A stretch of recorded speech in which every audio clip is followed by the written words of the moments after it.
S, ನಮ್ಮ ಜೊತೆಗೆ ಕಾಂಗ್ರೆಸ್ ನಾಯಕಿಯಾಗಿರುವಂತಹ ಪ್ರತಿಭಾ ಕುಳೈ ಅವರು ನಮ್ಮ ಜೊತೆ ಕನೆಕ್ಟ್ ಆಗಿದ್ದಾರೆ. ಮೇಡಮ್ ನಮಸ್ತೆ. ನಮಸ್ಕಾರ. ಮುಮ್ತಾಜ್ ಅಲಿ ಅವರ ಸಾವು ಖಂಡಿತವಾಗ್ಲೂ ನಿಮಗೂ ಕೂಡ ನೋವು ನೀಡಿದೆ. ನಿನ್ನೆ ಕೂಡ ಮಾಧ್ಯಮಗಳಲ್ಲಿ ಗಮನಿಸ್ತಾ ಇದ್ದೆ. ನಿಮ್ಮ ಪ್ರದೇಶದವರೇ ನಿಮ್ಮ ಜೊತೆಗೆ ಕೂಡ ಮಾತುಕತೆಯನ್ನು ಮಾಡಿರೋರು, ನೀವು ಕೂಡ ಅವರ ಹಿತೈಷಿ ಆಗಿದ್ದಾರೆ. ಏನು ಅನಿಸ್ತದೆ ಮೇಡಮ್ ನಿಮಗೆ ಈ ಒಂದು ಆತ್ಮಹತ್ಯೆ ಪ್ರಕರಣಕ್ಕೆ ಸಂಬಂಧಪಟ್ಟಂತೆ? ತುಂಬಾನೇ ಬೇಜಾರು ಅನಿಸ್ತದೆ. ಯಾಕೆಂದ್ರೆ ಮುಮ್ತಾಜ್ ಅಲಿ ಅಂತ ಹೇಳಿದ್ರೆ ನಂಬಲಿಕ್ಕೆ ಸಾಧ್ಯ ಇಲ್ಲದಂತ ಮಾತು. ಮತ್ತೆ ವೈಯಕ್ತಿಕವಾಗಿ ಪರ್ಸನಲ್ ಆಗಿ ಅವ್ರ ಬಗ್ಗೆ ನಾನು ಏನೋ ಕಮೆಂಟ್ ಮಾಡಿ ಸಮಾಜದಲ್ಲಿ ಒಂದು ಆದರ್ಶರಾಗಿದ್ರು, ಮಾದರಿಯಾಗಿದ್ರು, ಸೌಹಾರ್ದಕ್ಕೆ ಒಂದು ಹೆಸರಾಗಿದ್ರು. ಅಂತ ವ್ಯಕ್ತಿಗೆ ಈ ರೀತಿ ಸಾವು ಬರ್ತದೆ ಅಂತ ಹೇಳಿ ಯಾರು ಕನಮನಸ್ಸಲ್ಲೂ ಯೋಚಿಸಲಿಲ್ಲ. ಮೇಡಮ್, ಈಗ ಈ ಆತ್ಮಹತ್ಯೆಗೆ ಸಂಬಂಧಪಟ್ಟಂತೆ ಹಲವಾರು ವಿಚಾರಗಳಿದೆ. ನಿಮಗೆ ಅಬ್ದುಲ್ ಸತ್ತಾರ್ ಅವ್ರ ಬಗ್ಗೆ ಕೂಡ ಇಲ್ಲಿ ಬಾರಿ A2 ಆರೋಪಿ ಆಗಿದ್ದಾರೆ ಸದ್ಯಕ್ಕೆ. ನಿಮ್ಮ ಹತ್ರನೂ ಕೂಡ ಹಲವು ವರ್ಷಗಳ ಹಿಂದೆ ಕಿರಿಕ್ ಮಾಡ್ಕೊಂಡ್ರು, ಬಾರಿ ಸಾಮಾಜಿಕ ಜಾಲತಾಣದಲ್ಲಿ ಈ ಬಗ್ಗೆ ಬಾರಿ ಚರ್ಚೆ ಕೂಡ ಆಗಿತ್ತು ಅಲ್ವಾ ಮೇಡಮ್? ಹೌದು. ಈ ಅಬ್ದುಲ್ ಸತ್ತಾರ್ ಅನ್ನೋನು ಯಾರಿದ್ದಾನೆ, ಅವನೊಂದು ದೊಡ್ಡ ಕಾಮುಕ. ಅವನೊಬ್ಬ ಬ್ಲಾಕ್. ಅವನು ಸಮಾಜದಲ್ಲಿದ್ದ ಪ್ರತಿಷ್ಠಿತ ವ್ಯಕ್ತಿಗಳು ಯಾರಿದ್ದಾರೆ ಅವರನ್ನು ಬೆಂಬಲಿಸುವುದು, ಅದು ಸ್ಪೆಷಲಿ ಲೇಡೀಸ್ ಅನ್ನು ಏನ್ ಮಾಡ್ತಾ ಇದ್ದಾರೆ ಇದ್ದ. ಎಷ್ಟೋ ಪ್ರಕರಣಗಳು ಅವನ ಮೇಲೆ ಆಲ್ರೆಡಿ ದಾಖಲಾತಿಯಲ್ಲಿ ಇದೆ. ಅವನು ಇತ್ತೀಚೆಗೆ ಒಂದು ಸ್ಲೇಟ್ ಇಟ್ಕೊಂಡು ಅವನಿಗೆ ಪೊಲೀಸ್ ಸ್ಟೇಷನ್ ಅಲ್ಲಿ ಅವನನ್ನು ಅರೆಸ್ಟ್ ಮಾಡಿದ್ರು. ಮರಳು ಮಾಫಿಯಾದಲ್ಲಿದ್ದಾನೆ, ಮರಳು ಮಾಫಿಯಾದಲ್ಲಿದ್ದಾನೆ, ಹೆಣ್ಣು ಮಕ್ಕಳ ವಿಷಯದಲ್ಲಿದ್ದಾನೆ. ಪ್ರತಿ ಒಂದು ಸಮಾಜದಲ್ಲಿ ಇರುವಂತ ಏನು ಕೆಟ್ಟ ವಿಷಯಗಳಿದ್ರೆ ಅದನ್ನೆಲ್ಲ ಇವನು ಇನ್ವಾಲ್ವ್ ಆಗಿ ಇರುವಂತ ವ್ಯಕ್ತಿ. ಇದಕ್ಕಿಂತ ಮೊದಲು ಸುರತ್ಕಲಲ್ಲಿ ಒಬ್ಳು ಹಿಂದೂ ಹೆಣ್ಣು ಮಗಳಿಗೆ ಇವನು ಅನ್ಯಾಯ ಮಾಡಿದಕ್ಕೆ ಹಿಂದೂ ಸಂಘಟನೆಯವರು ಇವನು ಒಂದು ಕೈಯನ್ನು ಕಡಿದು ಹಾಕಿದ್ರು. ಆ ಸಂದರ್ಭದಲ್ಲಿ ಇದೇ ಮುಮ್ತಾಜ್ ಅಲಿ ಇದೇ ಒಂದು ಕಾರಲ್ಲಿ ಹಾಕಿ ಅದೇ ಮುಮ್ತಾಜ್ ಅಲಿ ಪೋಸ್ಟ್ ಮಾರ್ಟಮ್ ಮಾಡಿದ್ರು AG ಹಾಸ್ಪಿಟಲ್ ಅಲ್ಲಿ. ಶಾಂತಾರಾಮ್ ಚಕ್ರವರ್ತಿ ಕಾಡಿ ಬೇಡಿ ಅವನ ಆಪರೇಷನ್ ಅನ್ನು ಮಾಡಿಸಿದ್ದಾರೆ. ಅಂತವರಿಗೆ ಈ ರೀತಿ ಮಾಡಿದ್ದಾನೆ. ಮತ್ತೆ ಇವನ್ ಟಾರ್ಗೆಟ್ ಹೀಗೆ ಮಾಡ್ತಾನೆ ಅಂದ್ರೆ ಹೆಣ್ಣು ಮಕ್ಕಳಿಗೆ ಫಸ್ಟಿಗೆ ಅವ್ರ ಹತ್ರ ಸಲಿಗೆಯಲ್ಲಿ ಮಾತಾಡ್ಲಿಕ್ಕೆ ನೋಡ್ತಾನೆ. ಅವ್ರು ಒಪ್ಪಲಿಲ್ಲ ಅಂತ ಆದ್ರೆ ಅವರ ಫ್ಯಾಮಿಲಿ ಲೈಫ್ ಅನ್ನು ಡಿಸ್ಟ್ರಾಯ್ ಮಾಡ್ಲಿಕ್ಕೆ ನೋಡ್ತಾನೆ, ಅವರ ಚರಿತ್ರ ಹರಣ ಮಾಡ್ಲಿಕ್ಕೆ ನೋಡ್ತಾನೆ. ನನ್ ಜೊತೆನೂ ನಾನು ಈ ಪಕ್ಷಕ್ಕೆ ಸೇರಿದಾಗ ಇವನಲ್ಲಿ ಇದ್ದ. ನನ್ ಜೊತೆನೂ ತುಂಬಾ ಅಸಭ್ಯವಾಗಿ ತುಂಬಾ ಸಲ ವರ್ತಿಸಿದ್ದಾನೆ. ಯಾವಾಗ ಅವನಿಗೆ ನಾನು ಜೋರಿದೆ ಅಂತ ಗೊತ್ತಾಯ್ತು, ನನ್ನ ಫ್ಯಾಮಿಲಿ ಲೈಫಿಗೆ ಕೈ ಹಾಕ್ಲಿಕ್ಕೆ ಬಂದ. ಆವಾಗ ಅವನಿಗೆ ಸರಿ ಕಪಾಳಕ್ಕೆ ಬಾರಿಸಿದೆ ನಾನು. ಆದ್ರೂ ಅವನ ಚಾಳಿಯನ್ನು ಅವನು ಬಿಡ್ಲಿಲ್ಲ. ಈಗಲೂ ಎಷ್ಟೋ ಜನ ಹೆಣ್ಣು ಮಕ್ಕಳು ಫೋನ್ ಮಾಡ್ತಾನೆ, ಅವ್ನು ನನ್ಗೆ ಹೀಗೆ ಮಾಡಿದ ಹಾಗೆ ಮಾಡಿದ ಬ್ಲಾಕ್ ಮೇಲ್ ಮಾಡ್ತಾ ಇದ್ದಾನಂತೇಳಿ. ಅವನಿಗೆ ದುಡ್ಡಾಗ್ಬೇಕು, ಈಸಿ ಮನಿ ಬೇಕು ಅಂತ ಆದ್ರೆ ಇಂಥ ರೆಪ್ಯೂಟೆಡ್ ಜನರು ಯಾರಿದ್ದಾರೆ ಸೊಸೈಟಿಯಲ್ಲಿ ಎಷ್ಟೋ ಜನ ಬಾಯ್ತಿಲ್ಲ ಮರ್ಯಾದೆ ಅಂತ ಹೇಳ್ಕೊಂಡು. ಈ ಲಿಕ್ಕ ಮುಸಂಗನಿಗೆ ಯಾವುದೇ ರೀತಿ ವ್ಯವಹಾರಗಳಿಲ್ಲ, ಆದ್ರೂ ದೊಡ್ಡ ಮನೆ ಕಟ್ಕೊಂಡಿದ್ದಾನೆ, ಮಂದಿಗಳಲ್ಲಿ ಇವನು ಇದ್ದಾನೆ. ಹೀಗೆ ಇರುವಾಗ ಕಾರ್ನಲ್ಲಿ ಡ್ರೈವರ್ ಇಟ್ಕೊಂಡು ತಿರುಗ್ತಾನೆ, ಐಶ್ವರ್ಯಮಿ ಜೀವನ ವ್ಯತೀತ ಮಾಡ್ತಾನೆ. ಇಂಥ ದೊಡ್ಡ ಶ್ರೀಮಂತರನ್ನು ಇದೇ ರೀತಿ ಟಾರ್ಗೆಟ್ ಮಾಡ್ಕೊಂಡು ಕೆಲವರು ನಾಚಿಕೆ ಮಾನ ಮರ್ಯಾದೆ ಅಂತ ಹೇಳ್ಕೊಂಡು ಅವರು ಅವನಿಗೆ ಅಡ್ಜಸ್ಟ್ ಮಾಡ್ಕೊಂಡು ಸುಮ್ಮನೆ ಇರ್ತಾರೆ. ಅವನಿಗೆ ಕೇಳಿದಷ್ಟು ಯಾರಿಗೆ ಇಂಥ ವಿಚಾರಗಳನ್ನು ಬಂದು ಹೊರಗೆ ಹೇಳಲಿಕ್ಕೆ ಅಷ್ಟು ಧೈರ್ಯ ಇರುವುದಿಲ್ಲ, ಇರುವುದಿಲ್ಲ. ಯಾಕಂದ್ರೆ ಅವರು ಇರ್ತಾರೆ. ಈಗ ನೀವು ನಿಮ್ಮ ವಿಚಾರದಲ್ಲಿ ಸಂಬಂಧಪಟ್ಟ ಹಾಗೆ ನೀವು ಈ ಪ್ರಕರಣ ಏನಾಗಿದೆ ಇದು ಇಲ್ಲೇ ನಿಲ್ಲುದಿಲ್ಲ. ಅವನು ಎಷ್ಟೋ ಫ್ಯಾಮಿಲಿಗಳನ್ನು ಎಷ್ಟೋ ರಿಲೇಷನ್ಗಳನ್ನು ಹಾಳು ಮಾಡ್ಕೊಂಡಿದ್ದಾನೆ. ಗಂಡ ಹೆಂಡತಿ ಬಗ್ಗೆ ತುಂಬಿಟ್ಟು ಕೆಟ್ಟದಾಗಿ ಏನೆಲ್ಲ ಹೆಂಡತಿಗೆ ಫೋನ್ ಮಾಡಿ ಎಲ್ಲ ಮಾಡ್ಕೊಂಡು ಈ ರೀತಿಯ ಗೇಮ್ ಪ್ಲಾನ್ ಅನ್ನು ಮಾಡ್ಕೊಂಡು ಅವರದ್ದು ವೀಕ್ನೆಸಸ್ ಏನಿದೆ ಅದನ್ನ ಇಟ್ಕೊಂಡು ಮಿಸ್ಯೂಸ್ ಮಾಡ್ಕೊಂಡು ಇವನು ದುಡ್ಡು ಮಾಡುವಂತದ್ದು. ಮತ್ತೆ ಇಂಥವನಿಗೆ ಶಿಕ್ಷೆ ಈಗ ಆಗಬೇಕು, ಇವನು ಹೊರಗೆ ಬಿಡಬಾರ್ದು. ಯಾಕೆಂದ್ರೆ ಹುಚ್ಚರಿಂದಾದ್ರೂ ನಮ್ಗೆ ಅಷ್ಟು ತೊಂದರೆ ಇಲ್ಲ, ನಮ್ಗೆ ಅಷ್ಟು ತೊಂದರೆ ಇದೆ. ಅಸ್ವಸ್ಥನಿಂದ ನಮ್ಗೆ ತೊಂದರೆ ಇಲ್ಲ, ಇಡೀ ಸಮಾಜವನ್ನು ಕೆಡಿಸಬಹುದು.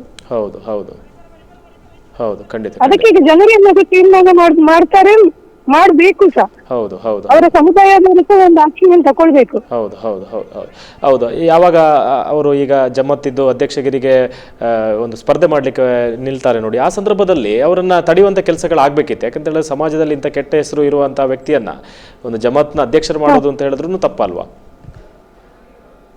ಇಲ್ಲ, ಇವನಿಗೆ ಯಾವ ರೀತಿ ಎಲ್ಲದನ್ನು ಪರ್ಸನಲ್ ಆಗಿ ತಗೊಳ್ತಾನೆ. ಅವನಿಗೆ ಆಗ್ಲಿಲ್ಲ ಅಂತಾದ್ರೆ ಅವನು ನೋಡಿ ಯಾರನ್ನಾದ್ರೂ ಎದುರಿಂದ ಗೊತ್ತಾಗಲ್ಲ ಅವ್ನು ಯಾವಾಗ ಸುರಿ ಹಾಕ್ತಿದ್ದಾನೆ ಅಂತ ಹೇಳಿ. ಹೌದು ಹೌದು ಇದೇ ರೀತಿ ನೋಡಿದ್ದೆ, ಒಟ್ಟಿಗೆ ಇದ್ದುಕೊಂಡು ಅಲ್ಲೇ ಇದ್ದುಕೊಂಡು ಈ ರೀತಿ ಎಲ್ಲ ಮಾಡಿದ್ದಾನೆ. ಅವನನ್ನು ಹೀಗೆ ಬಿಟ್ರೆ ಎಷ್ಟೋ ಜನ ಹೆಣ್ಣು ಮಕ್ಕಳ ಲೈಫ್ ಹಾಳು ಮಾಡ್ತಾನೆ, ಎಷ್ಟೋ ಯುವಕರ ಲೈಫ್ ಹಾಳು ಮಾಡ್ತಾನೆ. ಹೌದು ಹೌದು. ಅವನ ಒಬ್ಬ ಡ್ರೈವರ್ ಇದ್ದಾನೆ ಸಿರಾಜ್ ಅಂತ ಹೇಳಿ, ಅವನನ್ನು ಈ ಚಿತ್ರದಲ್ಲಿ ಬಳಸ್ಕೊಂಡಿದ್ದಾನೆ. ಅವನಿಗೆ 5 ಜನ ಹೆಣ್ಣು ಮಕ್ಕಳಿದ್ದಾರೆ. ಇವತ್ತು ಅವನು ಜೈಲ್ ಒಳಗಿದ್ದಾನೆ, ಇವನೆಲ್ಲ ಹೋಗಿ ಅಡಿಗೆ ಕೂತಿದ್ದಾನೆ. ಇವನ ಹತ್ರ ದುಡ್ಡಿದೆ, ಅವರಿದೆ, ಏನಾದ್ರೂ ಮಾಡ್ಕೊಂಡು ಸೇಫ್ ಆಗ್ತಾನೆ. ಆದ್ರೆ ಆ ಡ್ರೈವರ್ ಏನ್ ಮಾಡ್ಬೇಕು, ಅವನನ್ನ ಜೈಲಲ್ಲಿ ಕೊಳಿಬೇಕು. ಈಗಾದ್ರೂ ಜನರು ಅರ್ಥ ಮಾಡ್ಬೇಕು. ಖಂಡಿತ ಖಂಡಿತ. ಹೌದು, ಸಿಕ್ಕಿ ಬಿದ್ದಿರೋರು ಅವರೇ ಈಗ 4 ಜನ ಇಂಥವರಿಗೆ. ಮತ್ತೆ ಇಂಥವ್ರಿಗೆ ಯಾರು ಹೆದರುವಂತ ಅಗತ್ಯ ಏನೂ ಇಲ್ಲ. ಹೌದು, ಎದುರು ನಿಂತು ಮಾತಾಡುವಷ್ಟು ಕೆಪಾಸಿಟಿ, ಧೈರ್ಯ ಇಲ್ಲ. ಹೌದು. ನೀವು ಆ ಧೈರ್ಯವನ್ನ ತೋರಿಸಿದ್ರಿ 4-5 ವರ್ಷಗಳ ಹಿಂದೆ. ಆ ಧೈರ್ಯವನ್ನ ನೀವು ತೋರಿಸಿದ್ರಿ, ಬೇರೆ ಯಾವ ಹೆಣ್ಣು ಮಕ್ಕಳು ಖಂಡಿತವಾಗಿ. ಇಲ್ಲದ್ರೆ ಇವತ್ತು ನನ್ನ ಫ್ಯಾಮಿಲಿ ಲೈಫ್ ನಾನು ಡಿವೋರ್ಸ್ ಆಗಿ ಎಲ್ಲ ಇರ್ತಾ ಇದ್ದೆ. ಇವನು ಲಾಸ್ಟಿಗೆ ನನ್ ಮನೆ ಕೈ ಹಾಕಿದ್ಯಾ, ಅಲ್ಲಿವರೆಗೆ ನಾನು ಸುಮ್ಮನೆ ಇದ್ದೆ. ನಾನು ಇಗ್ನೋರ್ ಮಾಡ್ತಾ ಇದ್ದೆ, ಅವನಿಗೆ ವಾರ್ನಿಂಗ್ ಕೊಡ್ತಾ ಇದ್ದೆ. ಅವನು ಹೆಣ್ಣು ಮಕ್ಕಳ ಹತ್ರ ತುಂಬಾನೇ ಕೀಳವಾಗಿ ಬಿಹೇವ್ ಮಾಡ್ತಾನೆ. ಮತ್ತೆ ಪ್ರತಿಯೊಬ್ಬರನ್ನು ಕಾಮದೃಷ್ಟಿಯಿಂದಾನೇ ನೋಡಿದವ. ಲಾಸ್ಟಿಗೆ ಅವನಿಗೆ ಯಾವಾಗ ಏನು ಬೇರೆ ದೀಯುದಿಲ್ಲ ಅಂತ ಗೊತ್ತಾಯ್ತು, ಆಗ ನನ್ನ ಫ್ಯಾಮಿಲಿಗೆ ಬರ್ಲಿಕ್ಕೆ ಸ್ಟಾರ್ಟ್ ಮಾಡಿದ. ನಮ್ಮ ಫ್ಯಾಮಿಲಿಯಲ್ಲಿ ಇಂಟರ್ಫಿಯರ್ ಆಗ್ಲಿಕ್ಕೆ ಶುರು ಮಾಡಿದ. ಎಲ್ಲಿಂದ ಫೋನ್ ಮಾಡ್ಸುದು, ಯಾರ್ಯಾರಿಂದ ಫೋನ್ ಮಾಡ್ಸುದು. ಅದು ಆಟೋಮ್ಯಾಟಿಕ್ಲಿ ಎಲ್ಲ ಹೆಂಗಸರಾಗಿರ್ಬೋದು ಅಥವಾ ಯಾರು ಹೆದರ್ತಾರೆ. ಅಷ್ಟೊಂದು ರಾಜಕೀಯ ಜೀವನದಲ್ಲಿ ಇರುವಂತವರು. ನಾವು ತುಂಬಾ ಮನಸ್ಸಿಗೆ ತುಂಬಾ ಅನಿಸ್ತೇವೆ. ನಾವು ತುಂಬಾ ಆಲೋಚನೆ ಮಾಡಿ ಪ್ರತಿಯೊಂದು ನಾವು ಏನ್ ಮಾಡ್ಬೇಕಾದ್ರೂ ಹತ್ತಲ ಯೋಚಿಸ್ತೇವೆ. ಎಷ್ಟೋ ಜನ ಹೆಣ್ಮಕ್ಳಿಗೆ ಧೈರ್ಯನೂ ಇರೋದಿಲ್ಲ, ಅವ್ರು ಬಂದು ಮಾತಾಡುದಿಲ್ಲ. ಖಂಡಿತ ಖಂಡಿತ. ಹೌದು. ಬಟ್ ಅವ್ನು ಅಲ್ಲೇ ಒಂದು ಮುಗಿಲಿಲ್ಲ ನನ್ನ ವಿಷಯದಲ್ಲಿ, ಮತ್ತೆ ಅವ್ನು ಬರ್ಲಿಲ್ಲ. ಆದ್ರೂ ಬೇರೆ ಜನ, ಬೇರೆ ಹುಡುಗಿಯರಿಗೆ ಮತ್ತೆ ಅದ್ರ ನಂತರ ನಮ್ಮ ಬಗ್ಗೆ ಸಮಯ ಮಾಡೋದು, ಮಾಡೋದು, ಕ್ಯಾರೆಕ್ಟರ್ ಬಗ್ಗೆ ಮಾತಾಡೋದು, ಇಂಥದ್ದೆಲ್ಲ ಮಾಡುವಾಗ ಏನ್ ಮಾಡ್ತದೆ, 10 ಸಲ ಅದನ್ನೇ ಹೇಳ್ತಾ ಹೋದ್ರೆ ಸಮಾಜದಲ್ಲಿ ಆಟೋಮ್ಯಾಟಿಕ್ ಆಗಿ ಆ ಲೇಡಿ ಯಾರಿರ್ತಾರೆ ಅವರ ಬಗ್ಗೆ ನೆಗೆಟಿವ್ ಆಗಿ ಒಂದು ಫಾರ್ಮ್ ಆಗ್ತದೆ. ಬಟ್ ನಾವು ಈ ಸಮಯದಲ್ಲಿ ನಾವು ಧೈರ್ಯ ತೋರಿಸ್ಕೊಳ್ಬೇಕು. ಇವನ್ ಇಂಥ ಪ್ರಕರಣಗಳು ಮನೆಯಲ್ಲಿ ಗೊತ್ತಾದಾಗ ಮನೆಯಲ್ಲಿ ಸಪೋರ್ಟ್ ಮಾಡ್ಬೇಕು. ಸಪೋರ್ಟ್ ಮಾಡಿದಕ್ಕೆ ಸೊಲ್ಯೂಷನ್ ತರಬೇಕು. ಖಂಡಿತ ಖಂಡಿತ. ಹೌದು. ಮತ್ತೊಂದು ಏನೋ ಒಂದು ಯಾವ್ದೋ ಒಂದು ಸಿಚುವೇಶನ್ ಅಲ್ಲಿ ಇದು ಆಗಿರ್ತದೆ. ಈಗ ನಾನು ನೋಡ್ತಿದ್ದೆ ಮೊಬೈಲ್ ಅಲ್ಲಿ ಎಷ್ಟೋ ಜನರನ್ನು ಹನಿ ಟ್ರ್ಯಾಪ್ ಮಾಡ್ತಾರೆ. ವಿಡಿಯೋಸ್ ಬಂದು ಗಂಡಸರನ್ನು ಬಟ್ಟೆ ಬಿಚ್ಚಿಸಿ ಏನೆಲ್ಲ ಮಾಡ್ತಾರೆ. ಆ ಸಂದರ್ಭದಲ್ಲಿ ಗಂಡಸರು ಇಂಥ ನಿರ್ಧಾರಗಳನ್ನು ತಗೊಳ್ಬಾರ್ದು.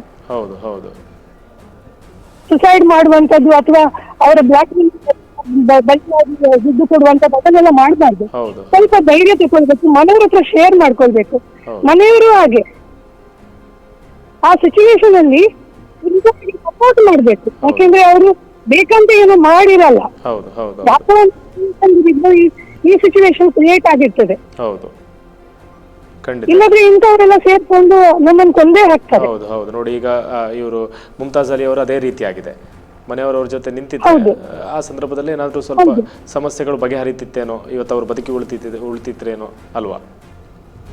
ಹೌದೌದು. ಮತ್ತೆ ಈ ಸತ್ತಾರ್ ಸ್ಪೆಷಲಿ ಆ ಒಂದು ಮನುಷ್ಯ ಯಾರಿದ್ದಾನೆ, ಅವನು ಎಷ್ಟು ಕ್ರಿಮಿನಲ್ ಇದ್ದಾನಂದ್ರೆ ನೀವು ಯೋಚಿಸ್ಲಿಕ್ಕೂ ಸಾಧ್ಯ ಇಲ್ಲ. ಅವನ ಮೆಂಟಾಲಿಟಿ, ಅವನ ಥಿಂಕಿಂಗ್ ದಿಕ್ಕಾದಾಗ ಅವ್ನಿಗೆ ಏನೂ ಇಲ್ಲ.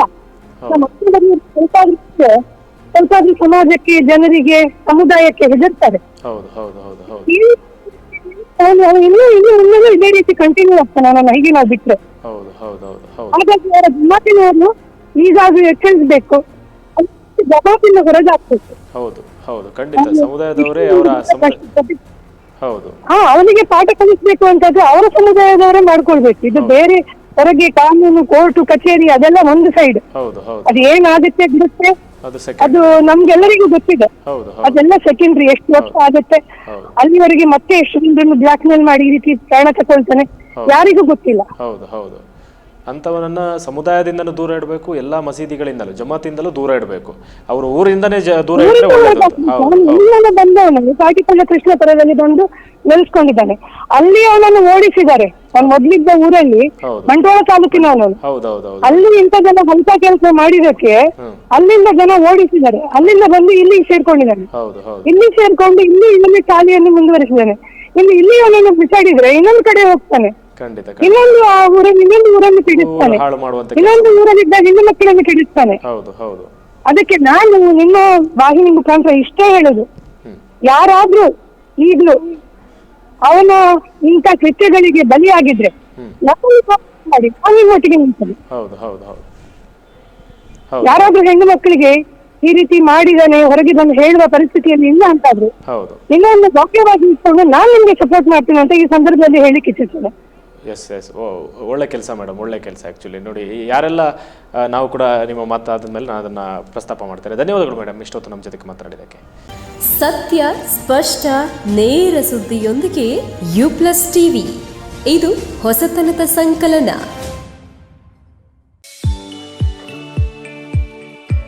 STM multi speciality hospital Ujire 200 ಹಾಸಿಗೆಗಳಿರುವ ಒಳರೋಗಿ ವಿಭಾಗದಲ್ಲಿ ರೋಗಿಗಳ ಬೇಡಿಕೆಗೆ ಅನುಗುಣವಾಗಿ 100 ಹಾಸಿಗೆಗಳ general ward, 38 semi special ward, 41 special rooms, 2 deluxe ward, 9 ಹಾಸಿಗೆಗಳಿರುವ ICU ಹಾಗೂ 10 ಡೇ ಕೇರ್ ಬೆಡ್ಗಳು ಲಭ್ಯವಿದೆ. ವೈಯಕ್ತಿಕ ಅನುಭೂತಿ ಶುಶ್ರೂಷೆ ಮತ್ತು ಕಡಿಮೆ ಅಡ್ಡ ಸೋಂಕಿನೊಂದಿಗೆ ಸುಸಜ್ಜಿತ ಕೇಂದ್ರ. ಶ್ರೀ ಧರ್ಮಸ್ಥಳ ಮಂಜುನಾಥೇಶ್ವರ ಮಲ್ಟಿ ಸ್ಪೆಷಾಲಿಟಿ ಆಸ್ಪತ್ರೆ ಉಜಿರೆ. ಸಂಪರ್ಕಿಸಿ 08256295611 ಅಥವಾ 08256295616 ಅಥವಾ 7760397878.